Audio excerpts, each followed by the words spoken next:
On the final, it's the whole semester, but really it's just three things that are going to be on there. Being able to do limits, being able to do derivatives, and being able to do antiderivatives or integrals. So, and then with the antiderivatives, some with limits of integration, some without. But those are the three things: limits, derivatives, and antiderivatives.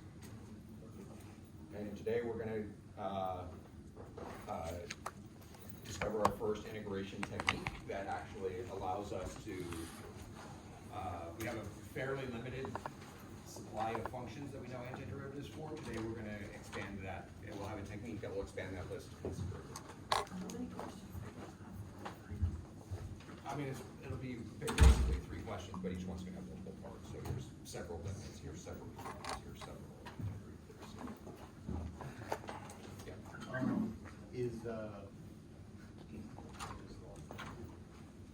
Is there going to be a practice?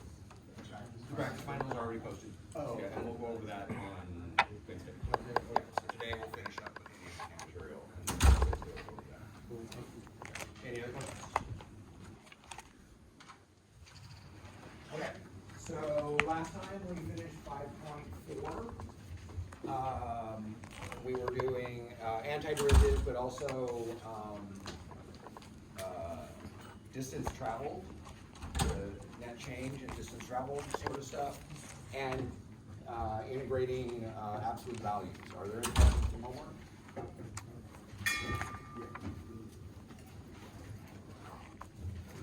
Oh, we'll turn that seat in, huh? Okay. What else you got? So today we're going to be looking at a technique for integration that's going to expand our list of functions that we can integrate. And this is basically going to be, so since we're doing antiderivatives, any rule that we have to do derivatives, we can reverse it.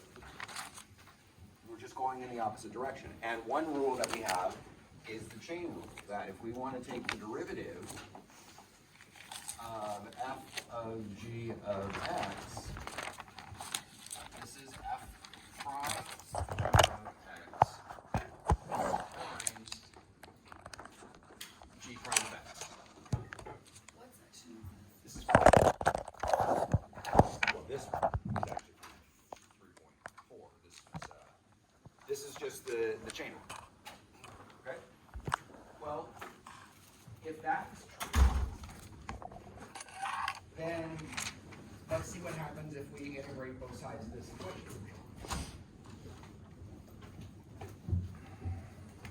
So we're just going to integrate both sides of the equation. Okay. What's going to happen here? We have a function, we take the derivative, then we take the antiderivative. What happens when we take the derivative and immediately follow it with an antiderivative? You end up back exactly where you started, right? So we start with this function, we take the derivative, we take the antiderivative, so this side of the equation is just going to be this. Okay, so f of g of x equals this. Now this side isn't taking the derivative of the function, it's got lots of pieces to it, so there's not much we can do with this side.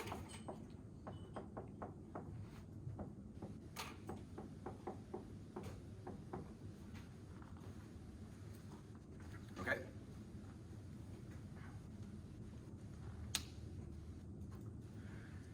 And so this gives us a formula. If we have a function that looks like this, we can integrate it like this. Okay, so really we're going to be using this starting with something on this side and ending with something on this side. And this one starts with an integral, but it ends without an integral, so we will have completed the integration at that point. Okay. But what we're going to do is, this formula looks really messy. In practice, it's hard to find functions that look like this, but we're going to make it look a little bit prettier, but in the process, it's going to make it a little bit easier to work with. Okay, and what we're going to do here is we're going to let u equal g of x. And so now this side of the equation is going to be the integral f prime of u. And then this piece here, we're going to call that du. And this is where this dx really comes into play. We're going to just call that part of it g prime of x dx. We're going to call that du. And so now this becomes du. And on this side we have f of u.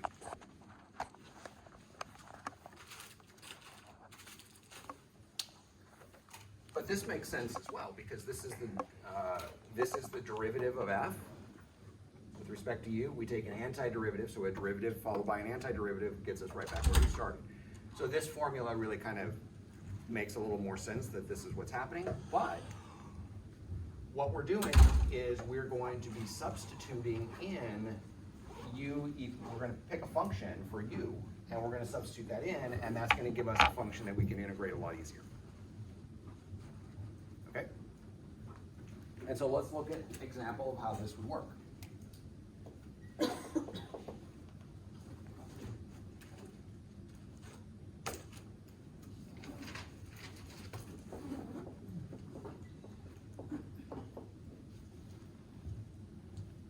Okay. Now this formula doesn't give us any indication of how we should choose our u. We have complete freedom to choose it however we want. We just have to make sure that we get both of these pieces right, so they fit into the function. So looking at it here, what could we make our u that might be useful for us? So x squared. So really there's only two options for the u in this case. We could either do the x squared or we could do the 2x. U has to be some piece of what we have going on. But since this comes from the chain rule, really what we typically want to be looking for is u is going to be some inside function. And for exponentials, the inside function is the exponent. Okay, so we're going to make u equal to x squared. And now we need to find out what du is. And let's come back over here and look at how we get du. U is defined to be g of x here. Du is g prime of x dx. So how did we go from here to here? Take the derivative. So if we take the derivative of this, we're going to get this. The du and the dx just kind of show up in the process here. So u becomes du, and when we take the derivative of x squared, what are we going to get? 2x dx.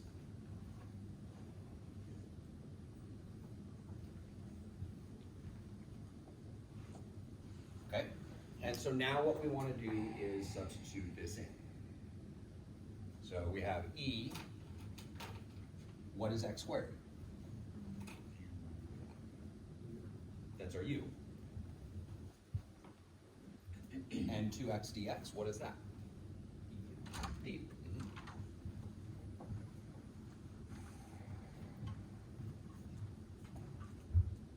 Is everybody with that? Now we just need to integrate. What's the integral of e to the u? What's that? No, so e to the u, just in, what's the integral of e to the u? So it's just e to the u. So after we do the substitution, we don't worry about this anymore.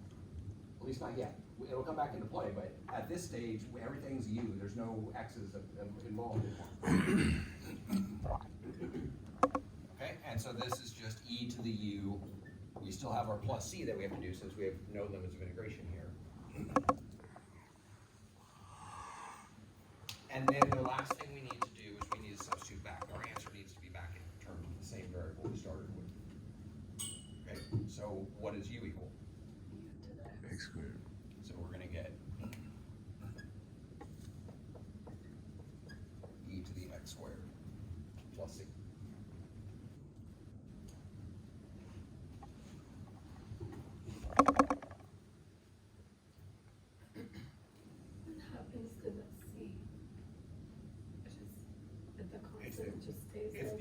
we don't have limits of, limits of integration, we get this plus c every time, it's just an antiderivative to do that. If we were given some information, we could figure out what that c was, but we're not. Just happened, dude. Okay. How could we check to make sure that this is right?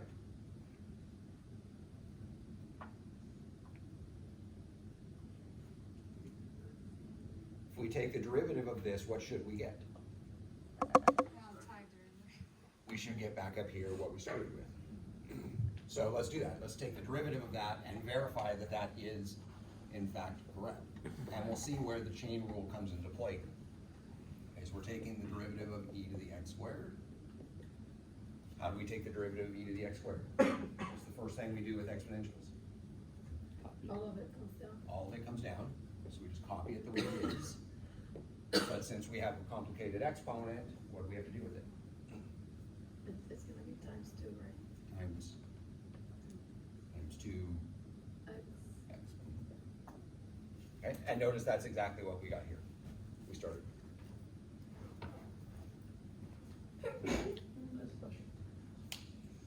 Okay, so, and notice we had to use the chain rule here, and that's because we did this substitution. This is called U substitution.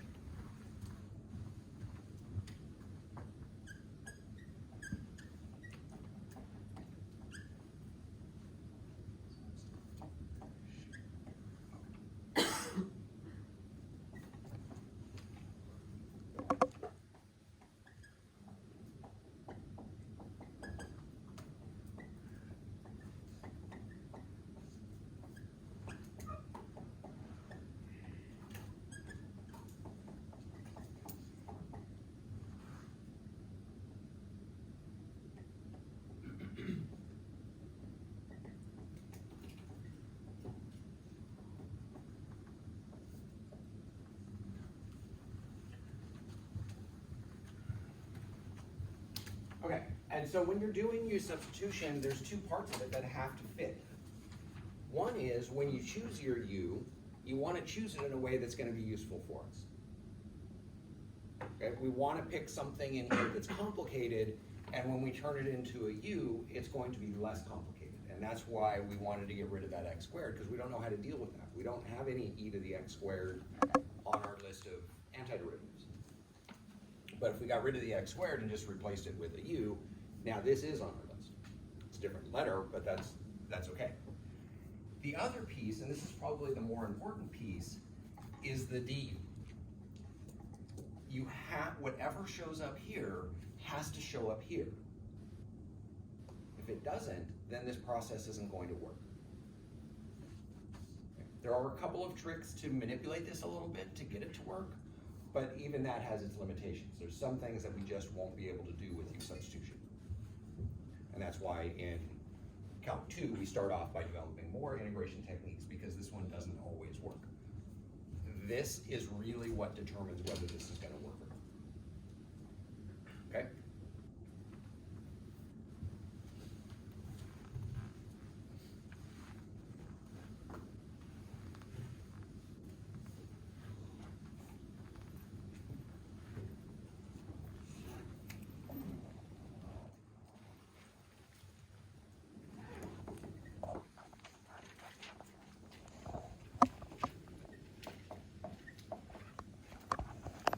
Okay, so if we want to take the derivative of sine x to the fifth, cosine x dx,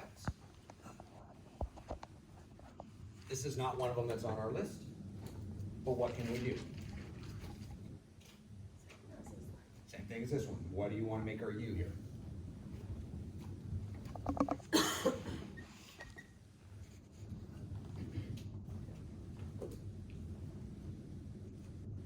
Will it be the exponent? It's not the exponent.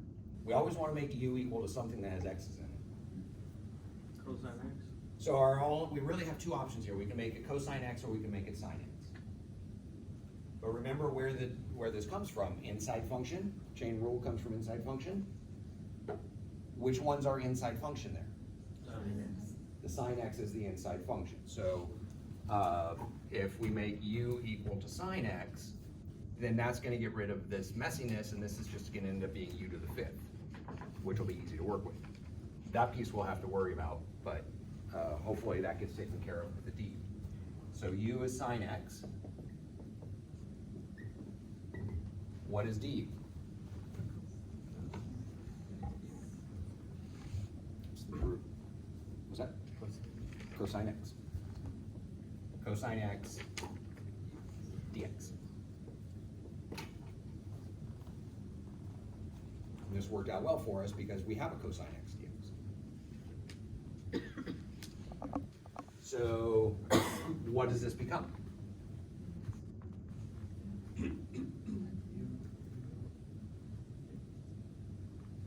Okay, so sine X becomes U. So this piece is U to the 5th. And cosine X dx becomes D.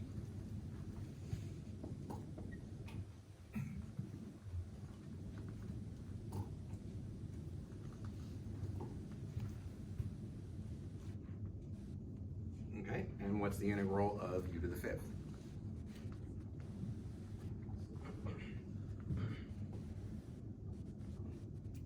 Same thing, right? But U to the 5th. 5u to the 4th. That's the derivative, not the antiderivative. Would it be u to the 6th under 6? U to the 6th over 6. The difference between this one and this one is here the U is in the exponent, so it copies down. Here the U is in the base, so it does the add 1 and divide. Okay, plus C. And then what do we do? Check. So now we substitute back in. We get sine X to the 6th over 6 plus C.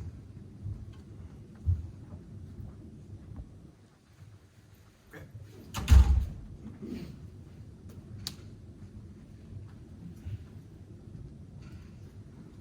Any questions about this?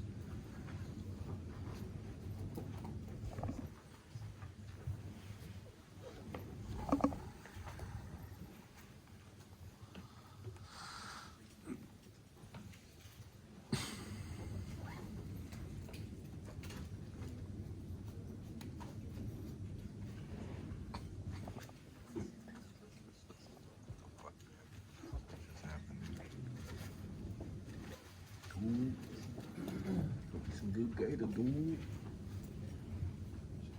guys ready to try one on your own? Okay. Well, in here, what are we gonna be looking at for our U on this? But it's not. The inside function. So be looking for the inside function so you can do the U.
So you just made this X to the 4th. What's the derivative of this?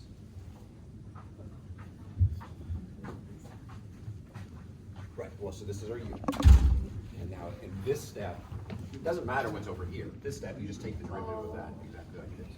Thank you. Power of making mistakes.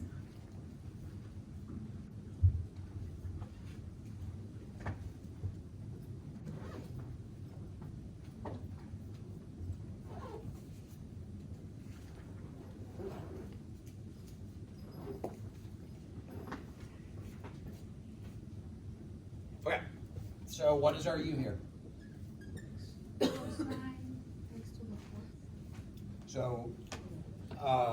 That is an option, we could do that, make it cosine x to the fourth, but let's see why this isn't going to work. Okay? And this is the thing about this, we can always try something, if it doesn't work, we can try something else.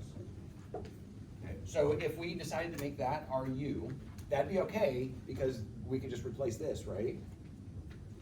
But what happens when we take the derivative here? What's the derivative of this?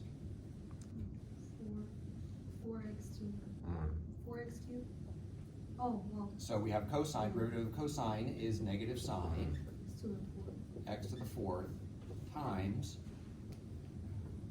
4x cubed. 4x cubed, and then we have our dx. When we go to do a substitution, this has to be there. This piece is, but is this there? So this isn't gonna work because we don't have any place to put this.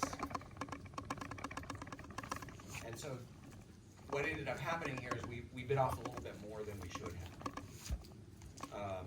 Usually, and this isn't always the case, but usually we wanna make our u kind of simple. I mean, it's a piece that we wanna get rid of, but we wanna do one little piece. Usually we wanna just break off one little piece. So this was a little too much for us to handle. So we don't wanna do that. What other options do we have for the u? X to the fourth. X to the fourth. Okay, let's see if this works. So what is du gonna be? 4x to the third. 4x to the third dx. And now let's go and replace things, do the substitution.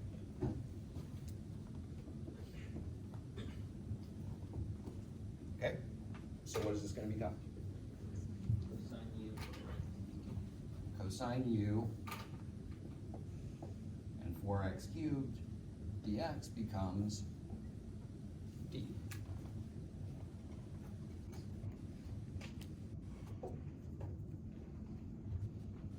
And now what is the antiderivative of cosine? Sine. Sine of u plus c. And then when we substitute back, we get sine of x to the fourth plus c.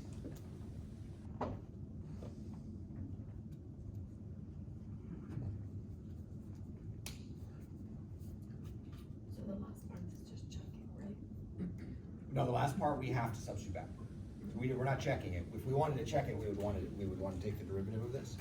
But you have to do this step. This is the finishing of the problem. We have to get back to the same variable we started. Okay. Any questions there?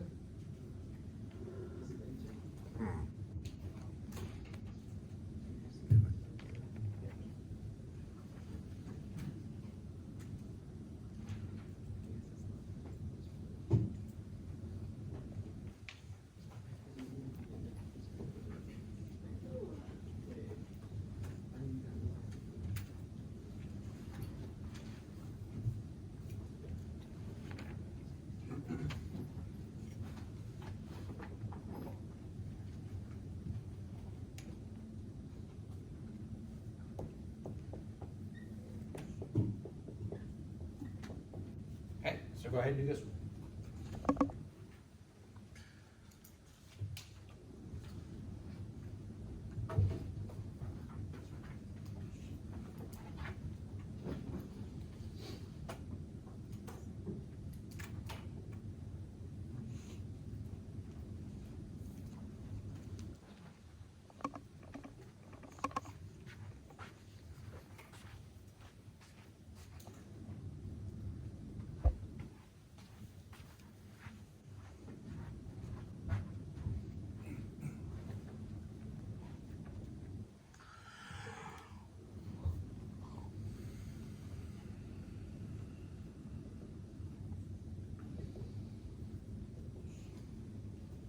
So remember how to deal with square roots, so we have to turn them into rational rational exponents, then we just add one to the exponent to add by the new exponents.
What are we gonna make our u here?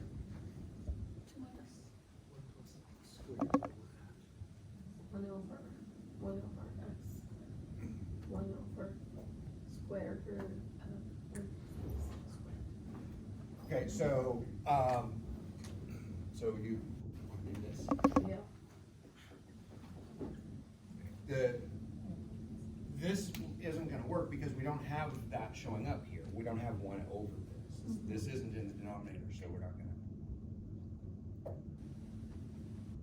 So what was your suggestion?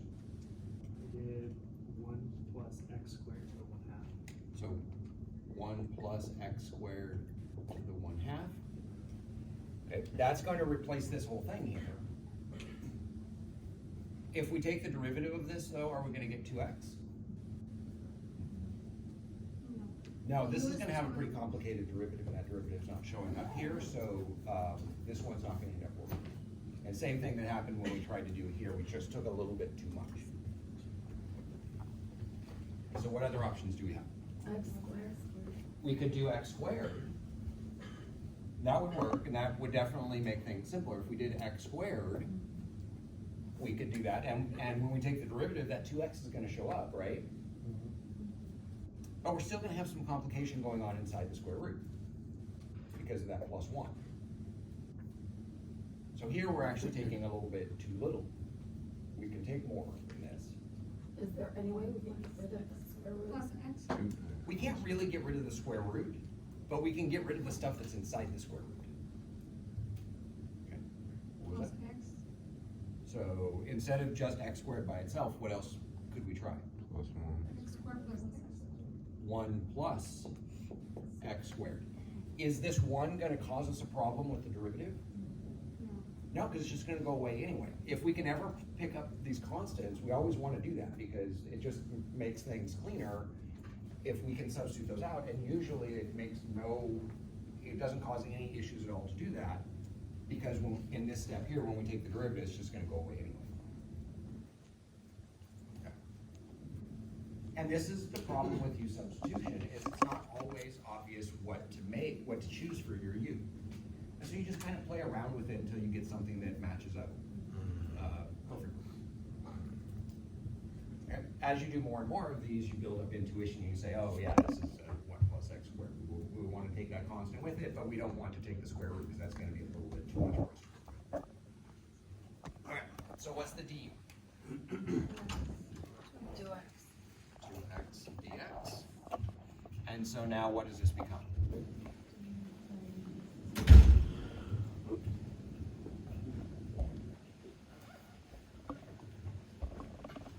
So what does the square root become? That's square root of u.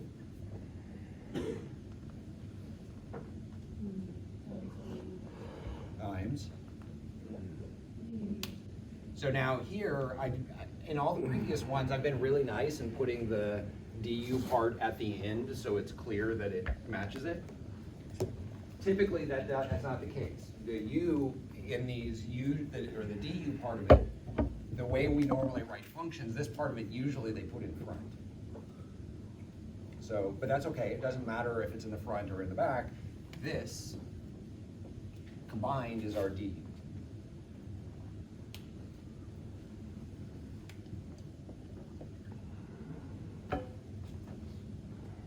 Okay with that? Okay. And how do we integrate square root of u? This is where the hint comes into play. So this is going to be u to the 1/2 du. And what's the integral of u to the 1/2?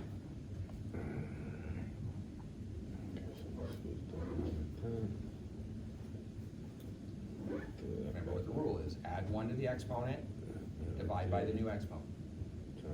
U to the 3/2 over. So this is going to be u to the 3/2 divided by 3/2.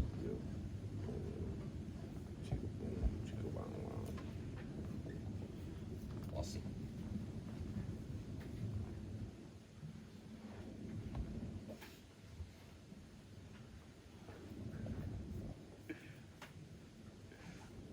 And now what do we have left to do?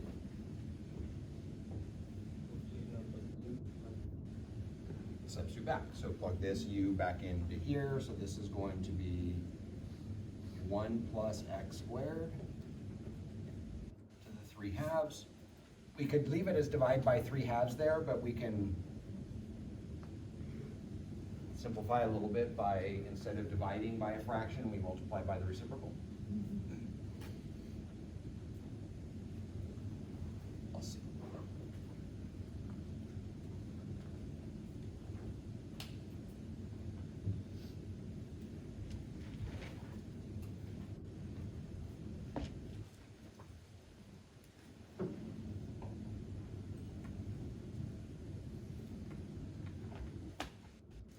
What, can you, I know you just said it, but it kind of didn't register for me. What's the 2/3 out in front for?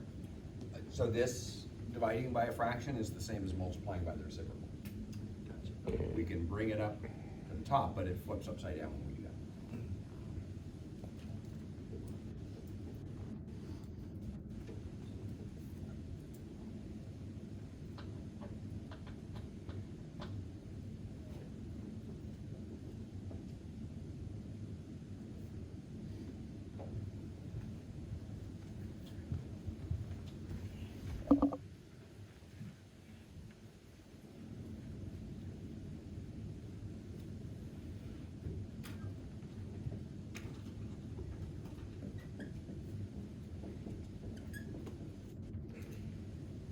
Okay.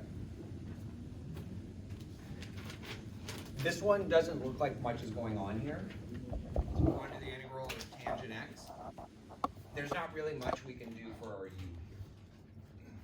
on this one. And tangent x, we don't know the integral of tangent x. We know the derivative of it, but not the integral. But there is something we can do here. We can rewrite this as sine x over cosine x.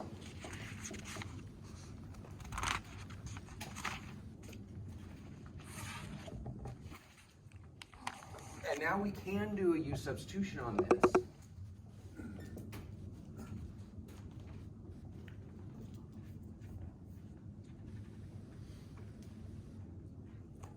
What do we want to make our u?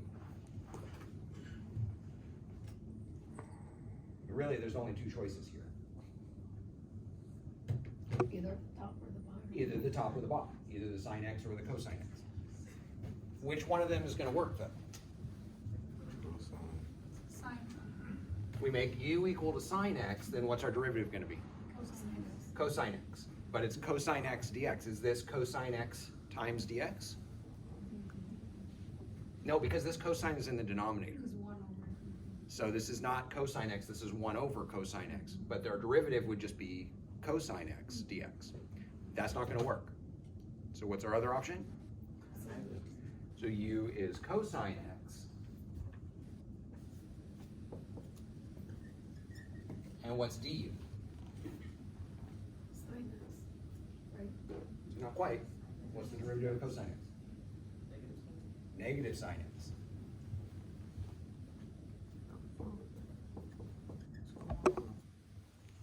Okay?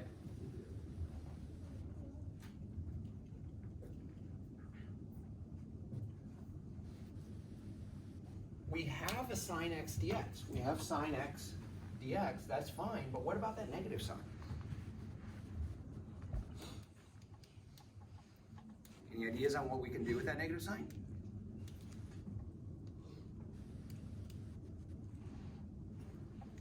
Factor it out.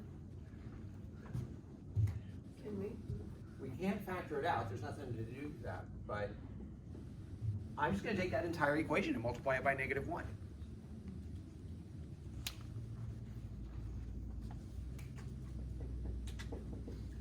So what is sine x dx?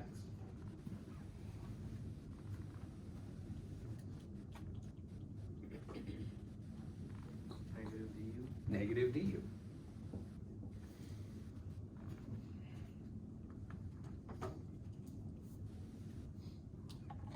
And that works for us because we have a sine x dx, and that's what we have here. This is really what we're doing. We don't care what's on this side so much. What we care about is we need this to match what we have available to us. And so sine x dx is just going to get replaced with negative du instead of du. Does that make sense, everybody? And we can do that even if we have lots of extra constants floating around here. We can just move them over to the other side. We can't move the variables to the other side because we need to get rid of those, but any constants or coefficients, we can move them to the other side. Okay, so what is this going to equal now? First off, let's rewrite this in a way that's going to be a little bit clearer what's going on. What is this piece going to become?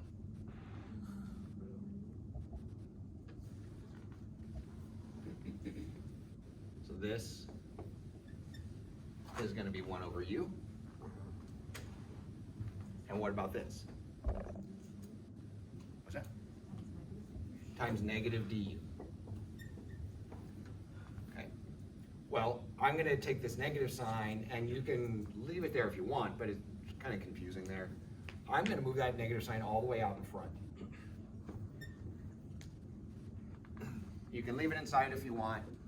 My preference is whenever I have anything here, I'm just going to move it all the way out to the front, and then I can mostly ignore it for the rest of the problem.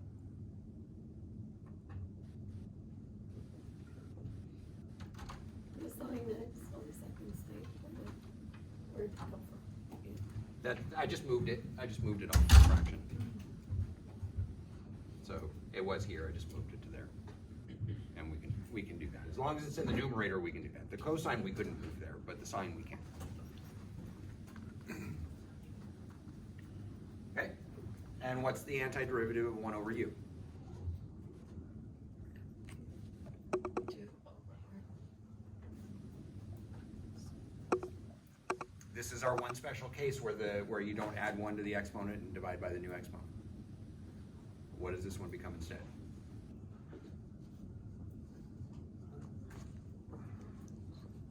The u replaces, right? Because We're not. Well, we haven't done the. We've done the substitution, and so right now we're just worried about integrating this. Find the antiderivative. Uh huh. So we get negative natural log. When you're doing the antiderivative here, we need absolute values. Okay. So this is a formula that probably the most important one to remember.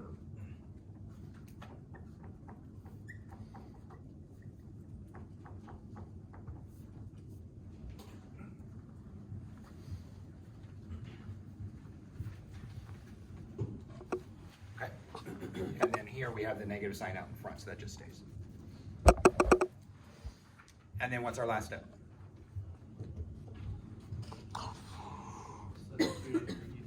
Substitute back in for the u, so this is going to equal negative natural log, absolute value, cosine x plus c.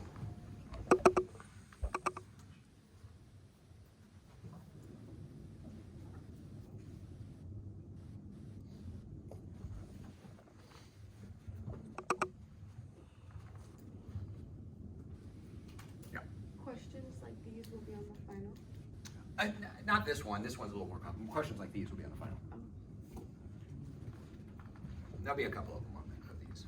Most of them will be, most of the integral stuff will just be off of our list that we had. But there'll be a couple of these. Okay. Any questions about it? Yeah. I feel that the thing I'm most confused on is still picking back u. How do we pick the u? And I think, so it's something like whatever you pick, the derivative of that has to match something in the original function. Yes. And what are we trying to match? So, well, okay, so in this case, this was a good choice because we ended up with sine x dx, and that's what we have available to us. In this case, when we chose x to the fourth, that was good because we had a 4x to the third. So it's not that, it's not so much that you can look at and say, oh, this is the piece I have to match. What you're looking for is kind of this pair, a u and du pair. Okay, so if we look at this and say, oh, the derivative of that is that, that's a good choice for, this would be a good choice for u because that's your du. Okay. Here, oh, the derivative of this is that. And so that could be a good u, that would be a good du. And u just still has to be an inside. It typically is. I mean, over here it doesn't look like it's inside. I mean, we made u equal cosine x. I wouldn't really call that an inside function. Really, where it needs to be inside is when we're done. So the cosine is the inside function here. This is really where the chain rule would start on this problem. If we're doing the chain rule going backwards, this one is the inside function. But in this case, it doesn't appear to be an inside function at the start. And so that makes it a little bit more confusing. Typically, we do look for inside functions because the chain rule tends to leave things as inside functions, but not so much when we're working with logs. But that's another thing is, now that we have this idea of, oh, 1 over u is going to become natural log of u, we might want to be thinking of, if we have a fraction, that denominator might be a good choice for our u. If the denominator, if we make that our u, as long as we have the du up here on top, then we'll be okay. Does that make sense, everybody? Okay. And I wish I could give you a better rule to follow of when you see this, this is your u, this is your du, but it doesn't work quite that well. I can give you some guidelines on how to do it, and then you just have to follow those, and sometimes that works, sometimes that doesn't work. Try something else, and we have a few options. I mean, like on this one, as we started going through the list, people were saying, oh, make this your u, make that your u, make this your u, and as we did that, we recognized that, oh, this isn't going to work. This is too much for the u, or this was too little for the u. Until we arrived at this one, which worked out perfectly and allowed us to continue the problem. And that's a lot of what happens with these. Okay. And I'm sure you're going to do more examples when I cover this later, but is there any limit to how much you can manipulate that du to get to match? Coefficients. Any coefficients that show up here, we can always divide them over to the other side. Okay. We won't be able to do this. We won't be able to move this over to the other side because the x. We don't want to touch the x's. We want to leave all the x's on this side because we're going to need to replace them over here. Okay. But any coefficients, if we didn't have this 4 here, we could take that 4 and just move it over to the other side. And we're going to do that a lot because most of the time we won't have those coefficients right. Okay. Any questions about this?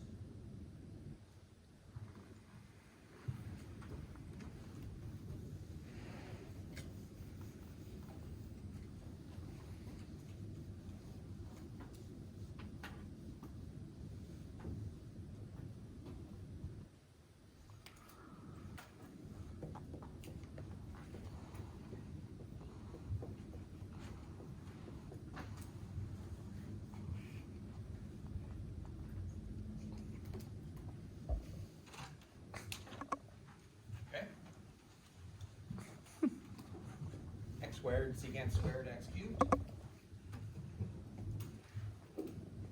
What do we want to make our u here? Yep. Next to the third. X to the third.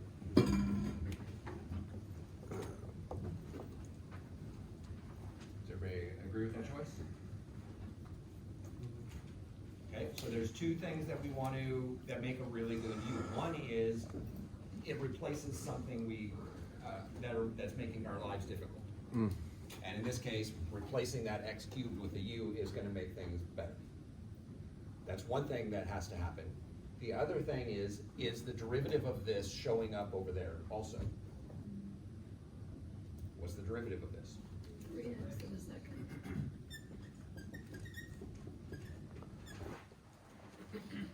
Okay. And so is this showing up over there? Not the 3, but the x squared. Not the 3, but the x squared. The 3 isn't gonna cause a problem. Extra coefficients here are never gonna be a problem. As long as the x parts match, we're gonna be okay. So we have the x squared from here over there, so this is gonna be successful. But what do we need to do with this to make it work? du divided by 3. So we're gonna take this whole thing and divide by 3. And so we're gonna get 1/3 du equals x squared dx.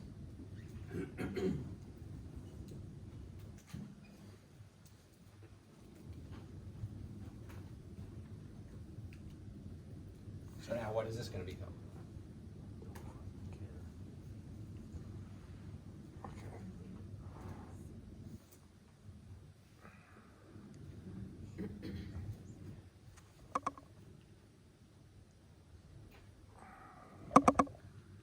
X to the third. So, well, our u is x cubed, so what is this? When we do substitution, what is this gonna be? U cubed. So this is going to be secant squared u. And what is the x squared dx gonna become? 1/3 du. I'm gonna take that 1/3 and I'm gonna put it all the way on the outside. Again, you don't have to do that.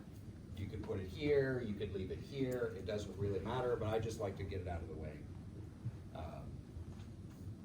at the start, so I don't have to, doesn't mess up my integral.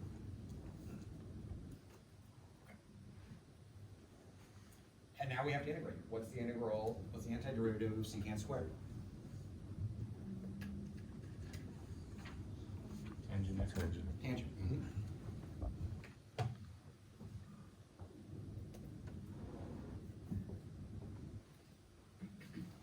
Is there a reason at this point you're not doing the symbol? Because this is where we're doing the antiderivative. So we went from before the antiderivative to after the antiderivative. The symbol goes away. And there it's different, right? Well, no, here, we did it. It went from here to here. So at some point, there'll be a step where it's the antiderivative, the symbol's there, and then all of a sudden the symbol's gone. And it's when you actually use our formulas that I had written on the board before. Okay, and then what's our last step? Plug in our x cubed back in.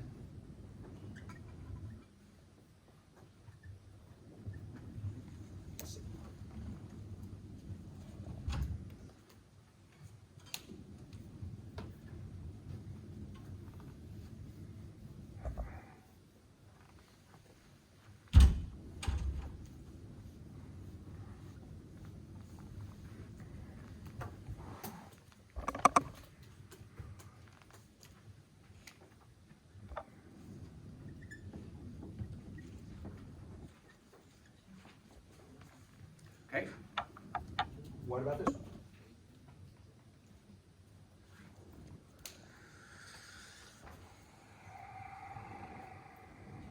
We did inside, right?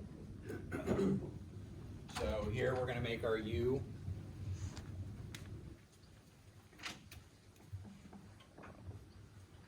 Be the whole inside there. Do we have anything available over here for the du? Is there anything on the outside like this x squared or the 4x cubed that we had before? Anything like that floating around here? is that going to be a problem for us? In this case, it's not, because what happens to this when we take the derivative? What's the derivative of 3x? It's just 3.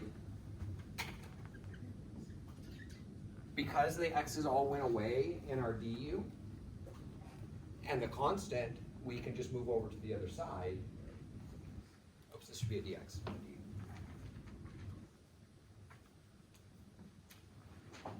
The 3 we can move over to the other side, so our du really is just going to be dx. A little bit of a constant there, but anytime anytime we see something that's degree 1 in here, something linear like y equals mx plus b, if we make that our u, the u substitution is always going to be successful. Doesn't necessarily mean helpful. Usually it does, but it'll always at least be successful. Because the x's go away when we take the derivative of something that's degree 1. Okay, and in this case, this is exactly what we need to do, because now it's just going to get rid of this mess inside of here. Okay, so what does this become? What do we need to do with this first? Divide by 3.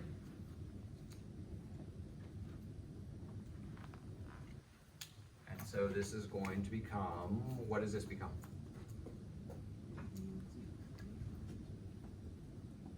U to the 8th, and dx becomes? 1/3 du.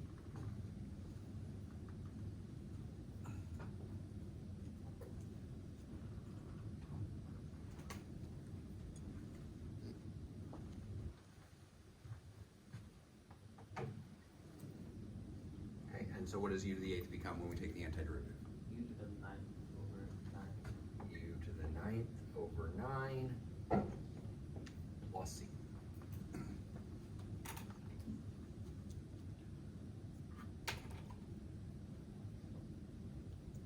And then what's our last step? We substitute back. So this is going to be 3x plus 4 to the 9th over 27.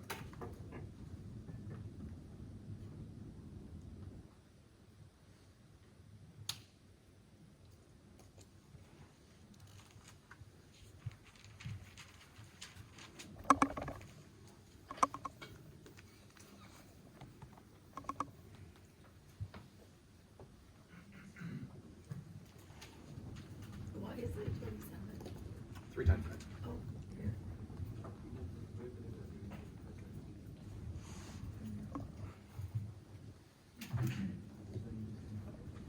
The dx always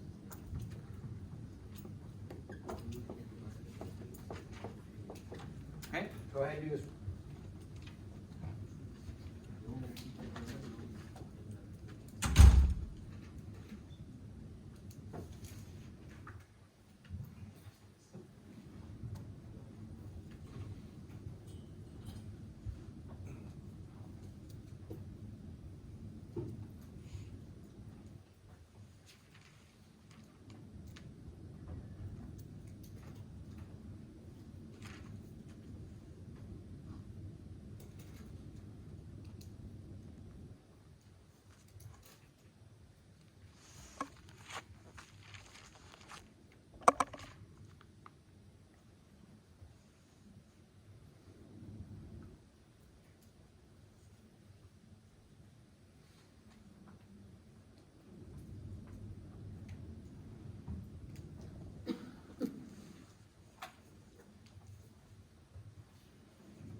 What's our u going to be here? 7x, and it's going to do very similar to what happened on this problem.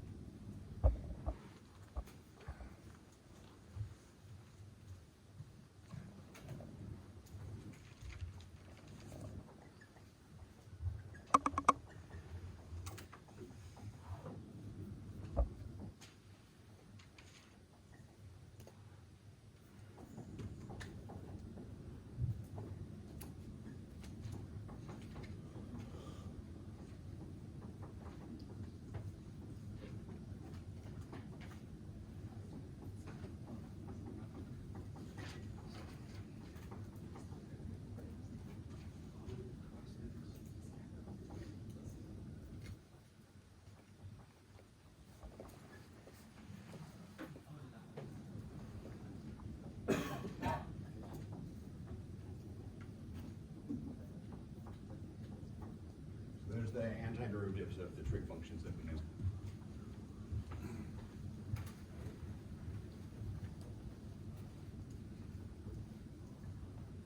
You guys ready, or one more time? One more time, okay.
Yeah, well, now you need to substitute the 7x. Oh, you did it for here. Yeah.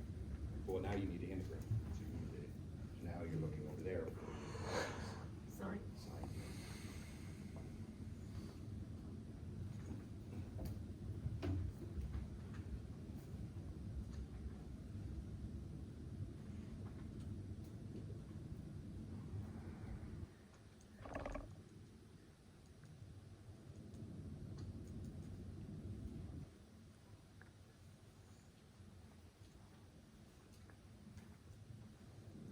This is the antiderivative, right?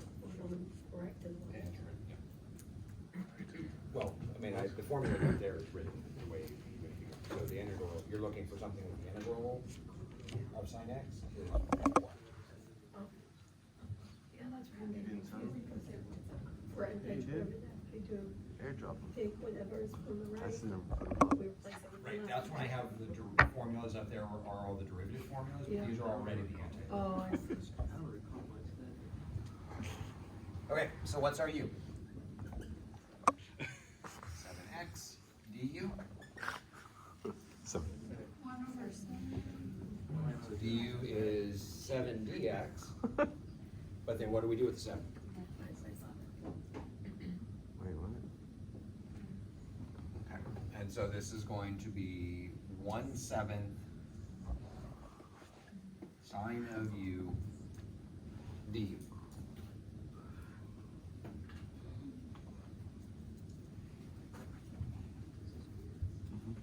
And what's the antiderivative of sine u?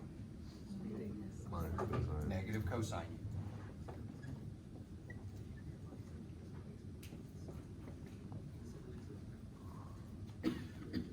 Okay. And then what's our last step? Plug it in. Substitute back in. And I'm gonna move the negative sign to the front. 7x plus.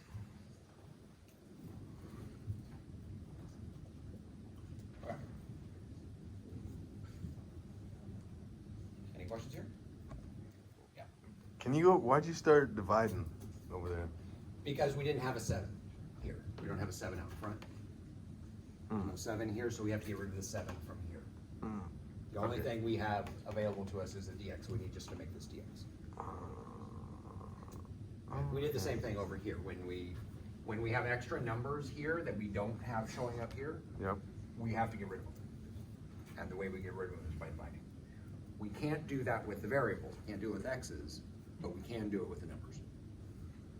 Okay. It's just whenever we see extra numbers, just divide them over to the other side. Okay. Any questions? Okay, so, I mean, essentially on the exam, on the final, I'm gonna be giving you problems that are real similar to these. Not the one like the tangent, but like this one, like that one, like, you know, any of them that basically we've done today. And there'll only be a couple of them. When we get into Calc 2, we're going to develop, so this was based off of the chain rule. So the U substitution is just a reversing of the chain rule. We have other rules, derivative rules that we have as well. We have the product rule and quotient rule. The quotient rule we don't really use because it's too complicated for that, but the product rule, we're gonna start off in Calc 2 by reversing the product rule. Okay? And so, and it's basically those two rules, the substitution and the other one was called integration by parts, which is reversing the product rule. Those are gonna be our two big tools that we have to give us a lot more functions to integrate. Okay? And so, any questions about this then, about the U substitution here? Okay. What we haven't seen yet is how do we deal with these if we have limits of integration? What if we had numbers here that we needed to do? How do we deal with those? They're just points. They're just points, They're and, points. and what, those are endpoints. What do we do with the endpoints? Plug in. We find the antiderivative. So we would go through this whole process of finding the antiderivative and then do what? Then you plug in your endpoints. Okay, so you find the antiderivatives, then you plug in the endpoints. So we could just ignore them through the whole problem, and once we're done with the antiderivative, plug them in. That's one way to deal with them. But there's another way to deal with them that sometimes saves us some work. And so I'll show you that. But now we're gonna go ahead and take a 10-minute break. We'll come back at 10:45. And then we're gonna start working on some of these that have limits of integration. And I'll